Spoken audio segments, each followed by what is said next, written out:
أعوذ بالله من الشيطان الرجيم بسم الله الرحمن الرحيم الحمد لله الصلاة والسلام على رسول الله ثم أما بعد السلام عليكم ورحمة الله وبركاته. امام نووی رحمه الله در کتاب ریاض الصالحین میگوید باب ما یقرأ فی صلاة الجنازة، باب در مسئله آن چیزی که خوانده می شود در نماز جنازه، در نماز میت. آن چیزی که خوانده می شود یعنی نماز جنازه در ما باید چی طور بخوانیم، چی طور خواندن نماز جنازه. میگوید که اول امام نووی رحمه الله درباره نماز جنازه معلومات مختصرا میتید و بعد شروع میکند به بیان کردن دعاهایی که در نماز جنازه دعا کرده می شود. اولا معلومات کوتاه درباره چطور خواندن نماز جنازه میتید. میگوید که یکبر اربع تکبیرات، یعنی تکبیر میگوید 4 تکبیرها. الله اکبر میگوید 4 بار انسانی که نماز جنازه خواندنی هست. خب چیکار میکنه که بین این تکبیرها در چی میگوید؟ میگه یتعوذ بعد الاولی، بعد یکمش اعوذ بالله میگه، یعنی الله اکبر گفته تکبیر که الله اکبر که گفت بعدش اعوذ بالله میگوید. ثم یقرأ فاتحه الکتاب، بعد سوره الحمد رو میخواند. در مذهب حنفی این طور نیست، اما نزد دیگر مذاهب یا که طبق دلائل و حدیثات داریم که به همین طریق است که سوره فاتحه خوانده می شود. اما در مسئله سوره فاتحه خواندن مسئلهش بعضی مذهب‌ها حدیث ضعیف میگویند و قبول ندارند، اما قول راجح همین است که سوره فاتحه خوانده می شود. از این حساب این امام نووی رحمه الله قول راجح را بیان میکند یا خود مذهب شافعی را بیان میکند. خب ثم یقرأ فاتحه الکتاب، بعد میخواند میگه سوره الحمد را، سوره الحمد رو بعدش میخواند بعد تکبیر اول. ثم یکبر ثانیه، بعد الله اکبر میگوید بار دوم. ثم یصلی علی النبی صلی الله علیه و سلم، بعد صلوات میفرستد به پیغمبر صلی الله علیه و سلم بعد تکبیر دوم. فیقولو، پس اون صلوات همین است، همین صلوات رو میگوید که اللهم صل علی محمد و علی آل محمد، یعنی که تا اینجا را میگوید والافضل ان یتمه بقوله، میگه افضل و خوبتر همین است که یتمه پره بکند صلواتش رو با این سخن که کما صلیت علی ابراهیم و علی آل ابراهیم و بارک علی محمد و علی آل محمد کما بارکت علی ابراهیم و علی آل ابراهیم انک حمید مجید. افضل و خوبتر میگه پرش کند، اما اگر که اللهم صل علی محمد و علی آل محمد هم بگوید کفایه میکند، اما افضل پره کردن این صلوات است. و بعدش میگه که ولا يفعل ما يفعله كثير من العوام من قراءتهم، میگه انجام نمیدهد آن چیزی را که انجام میدهد بسیار از مردم عوام الناس، من قراءتهم از خواندنشان، که مردم عوام الناس بعد تکبیر دوم میگن که ان الله و ملائکته یصلون علی النبی. این را میگه مردم عوام، یعنی مذهب شافعی هم چیز مشهور است در بین عوام الناسش. میگه که چطوری که مردم عوام این کار را میکند، میگه باید این را نکند، این آیت رو میگه نخواند. میگه فانه لا تصح صلاته اذا اقتصر علیه، پس هر آینه میگه لا تصح صلاته، درست نمیشود نماز جنازهش اذا اقتصر علیه، فقط اگر همین آیت را بخواند. همین در بعد تکبیر دوم ان الله و ملائکته یصلون علی النبی گفته همین آیت بخواند، میگه لا تصح صلاته، نمازش درست نمیشود. ثم یکبر الثالثه، بعد تکبیر سوم رو میگوید. الله اکبر گفته تکبیر سوم رو میگوید. و یدعو للمیت، و دعا میکند در حق مرده، دعا در حق مرده. اکنون همین دعای حق مرده را بعد بیان میکند کدام دعاها است و چی طور است. وللمسلمین، و همچنین دعا میکند در حق مسلمان ها. بما سنذکره من الاحادیث ان شاء الله تعالی، یعنی به همون دعاهایی که به زودی میگه بیان میکنیم حدیثایش را اگر الله خواسته باشد. یعنی که در همین پایان در همین باب حضر حدیث همین را بیان میکنه که چی دعا بکنیم. چند لفظ آمدگی است، انا همون لفظ را بیان میکند. ثم یکبر الرابعه و یدعو، بعد تکبیر چهارم رو میگوید و دعا میکند. و من احسنه، و از بهترین دعاها همین است: اللهم لا تحرمنا اجره ولا تفتنا بعده واغفر لنا وله. بعد چهارم تکبیر انا همین دعا را کردن میگه خوبتر است. و من احسنه، از بهترین دعاها همین است. معنیش که اللهم لا تحرمنا اجره، ای بار الها محروم نگردان ما را از اجر و پاداش نماز جنازه که آمدیم در بالای این برادرمون خواهرمون این مسلمان ما نماز جنازه خواندیم. ای الله تبارک و تعالی ما را از اجرش محروم نگردان. ولا تفتنا بعده، ای الله تبارک و تعالی ما را در فتنه گرفتار نکن، گمراه ما نکن، از راه حق دور ما نگردان. بعده، بعد از این انسان که وفات کرده کنون، ای الله ما را در فتنه قرار ما نده، ما را گمراه نکن. واغفر لنا وله، ای الله تبارک و تعالی ببخش ما را و ببخش همچنین این میت را. میگه این دعا را بعد چهارم بکند احسن و خوبتر و بهتر است.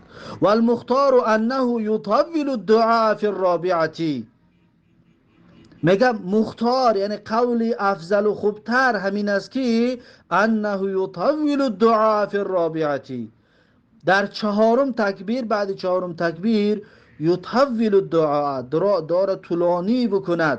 خلاف ما یعتاده اکثر الناس، خلاف به آن چیزی که عادت کرده هستند بسیاری از مردم. یعنی بسیاری از مردم دعای کوتاهک میکند، زود در جنازه را با آخر میرساند. میگه برخلاف این باید کار کنیم، یعنی که دعا را طولانی بکنیم. دلیل من چی است؟ لحدیث ابن ابی اوفا الذي سنذكره ان شاء الله تعالی، با حدیث ابن ابی اوفا کی میگه سنذكره ان شاء الله تعالی، به زودی اون حدیث در همینجا بیان میکنه، میگه که باید دعای ما طولانی و دراز باشد.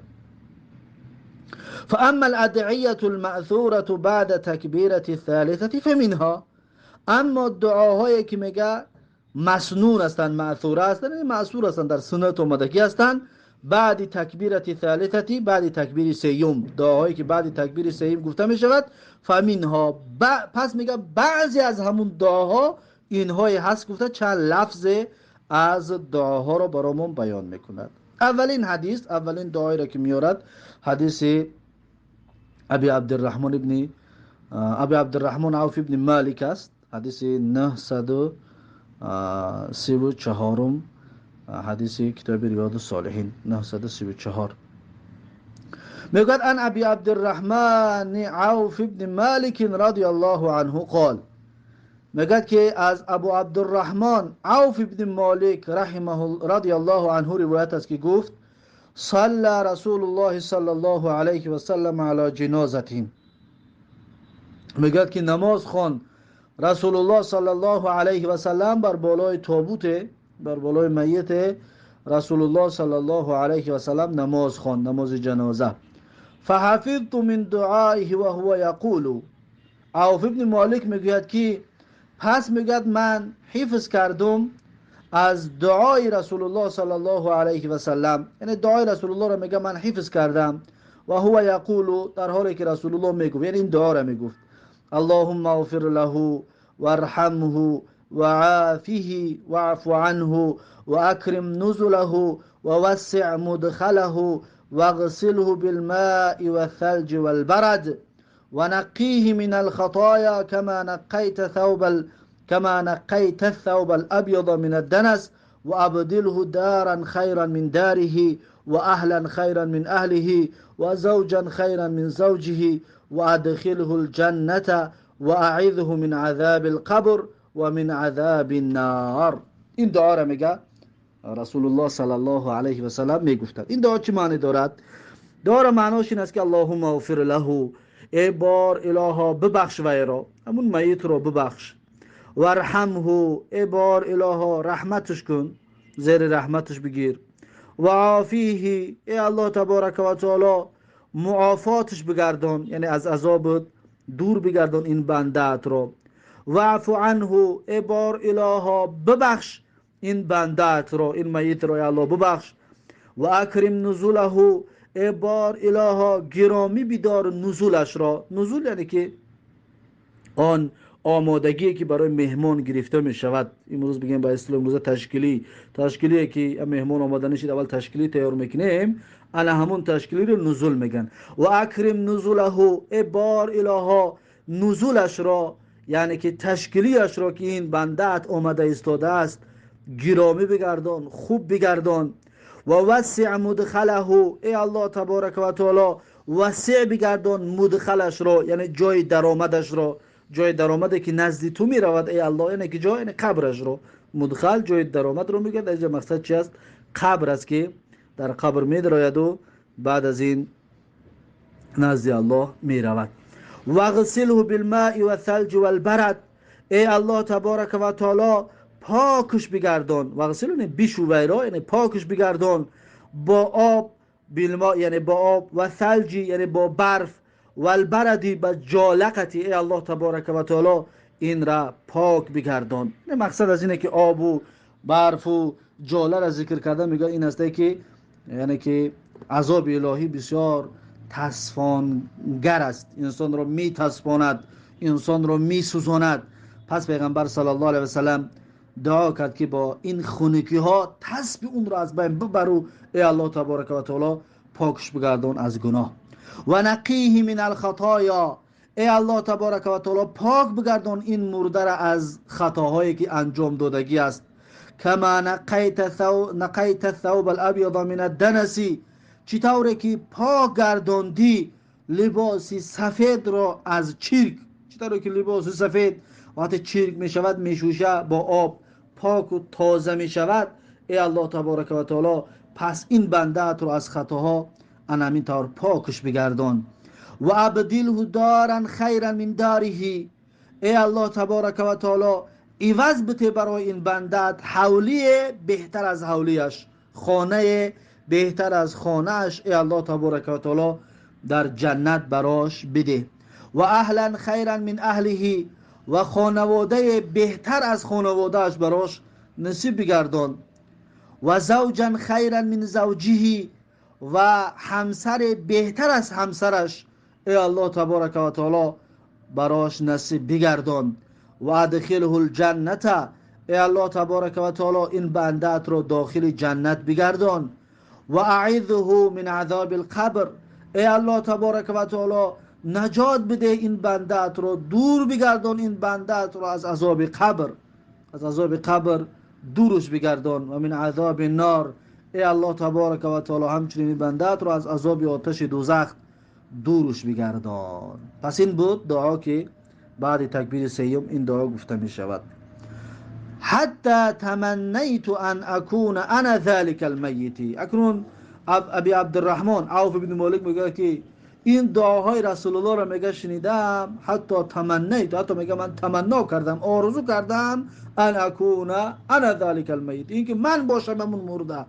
یعنی چنان دعاهای زیبایی که میگه در حق اون میت که از رسول الله شنیدم، میگه تمنا کردم که ای کاش در جای مرده من میشدم که رسول الله در حق من این دعاها را میکرد. رواه مسلم، این حدیث را امام مسلم روایت کرده است. این بود حدیث 934. بعد از این حدیث 935 و عن ابی هریره و ابی قتاده و ابی ابراهیم الاشهلی عن ابیه و ابوه صحابی رضی الله عنهم، میگه که از ابو هریره و از ابو قتاده و از ابو ابراهیم اشهلی از پدرش که پدر این صحابی بود، پدرش صحابه بود، رضی الله عنهم، الله از همه اینها راضی باشد. اینها روایت میکنند عن النبی صلی الله علیه و سلم، از رسول الله صلی الله علیه و سلم، انه صلى على جنازه فقال، هر آینه میگه رسول الله صلی الله علیه و سلم نماز گذاشت بر بالای جنازه، بر بالای جنازه، بر بالای تابوت یا که جنازه بر بالای میت. رسول الله صلی الله علیه و سلم نماز جنازه خواند و فقال، پس رسول الله گفت اللهم اغفر لحینا و میتنا وصغيرنا وكبيرنا وذكرنا وأنثانا وشاهدنا وغائبنا اللهم من أحييته منا فأحييه على الإسلام ومن توفيته منا فتوفه على الإيمان اللهم لا تحرمنا أجره ولا تفتنا بعده. این دعا را میگه رسول الله صلی الله علیه و سلم کرد که ما شنیدیم میگوید. خب این دعا را معناش چی است؟ اللهم اغفر لحینا، ای بار الها ببخش زنده های ما را، و میتنا، ای بار الها همچنین ببخش مردگان ما را، و صغیرنا، ای بار الها ببخش خرد سالهای ما را، و کبیرنا، و ای بار الها ببخش کلان سالان ما را، و ذکرنا، ای بار الها ببخش مردهای ما را، و انثانا، ای بار الها ببخش زنهای ما را، و شاهدنا، ای بار الها ببخش حاضرین ما را، و غائبنا، ای بار الها ببخش غائبهای ما را. شاهدینا یعنی کسانی که در شهر خودشون هستن، همچنین ترجمه میکنند که کسی که در شهر خودش است، یعنی که در حالت سفر نیست، یعنی مقیم است. ای الله مقیمهای ما را ببخش. یا همچنین شاهدان، کسی که در نماز جنازه اشتراک میکنن، ای الله اونها را ببخش. و غائبنا، ای الله کسانی که همراه ما نیستن اونها را همهشون را ببخش. یا غائبینا کسانی که در سفر هستند. وقتی شاهدین را بگیم کسانی که مقیم هستند، پس شاهدین غائبان را میگیم که کسانی که در سفر هستند. ای الله مسافران ما را همچنین ببخش. اللهم من احییته منا، ای بار الها هر کسی را که زنده نگاه داشتی از ما، فاحییه علی الاسلام، پس زنده نگه بدار وی را بر اسلام، یعنی در اسلام نگهش بدار، مسلمان و اهل ایمان نگهش بدار. و من توفیته منا، و هر کی را از بین ما میراندی، و هر کی را ای الله جانش را گرفتی، فتوفه علی الایمان، پس بمیران وی را بر ایمان، یعنی با اسلام اون را جانش را بگیر. اللهم لا تحرمنا اجره، ای بار الها محروم نگردان ما را از اجر این نماز جنازه که ما خواندیم و از دعاهایی که ما کردیم. ولا تفتنا بعده، ای بار الها گمراه و در فتنه نافتان ما را بعد از این جنازه، بعد از این الله ما را در فتنه گرفتار نکن. این دویم دعا هست که میگوید پیغمبر صلی الله علیه و سلم این دعاها را کردند. رواه ترمذی من روایت ابی هریره و الاشهلی، این حدیث را ترمذی از روایت ابو هریره و اشهلی روایت کرده است. و رواه ابو داود من روایت ابی هریره و ابی قتاده، و ابو داود باشد این حدیث را با روایت ابو هریره و ابو قتاده رضی الله عنهما روایت میکند. قال الحاکم، حاکم درباره این حدیث گفته است که حدیث ابی هریره صحیح علی شرط البخاری و مسلم، یعنی که حدیث ابو هریره که روایت کردگی هست، روایت ابو داود میگه صحیح هست، با شرط بخاری و مسلم موافقت میکند، یعنی چنان سندش قوی هست که با شرط این دو بزرگوار موافقت میکند. قال ترمذی، امام ترمذی رحمه الله گفته است که قال البخاری، امام بخاری گفت. امام ترمذی میگه که بخاری گفته است که اصح روایات هذا الحديث روایت الاشهلی، میگه که صحیح ترین روایات این حدیث، اصح روایات هذا الحديث یعنی صحیح ترین روایت های همین حدیث روایت الاشهلی است. روایت اشهلی است، این حدیثی که ترمذی روایتش کرده است. قال البخاری، بخاری گفته است که و اصح شیء فی الباب حدیث عوف بن مالک، یعنی حدیث صحیح ترین حدیث در این باب میگوید حدیث عوف بن مالک است، یعنی حدیث اون طولانی که یکم گرفتیم، حدیث 934. اون حدیث میگه صحیح ترین حدیث در این باب است. پس این بود حدیث 934.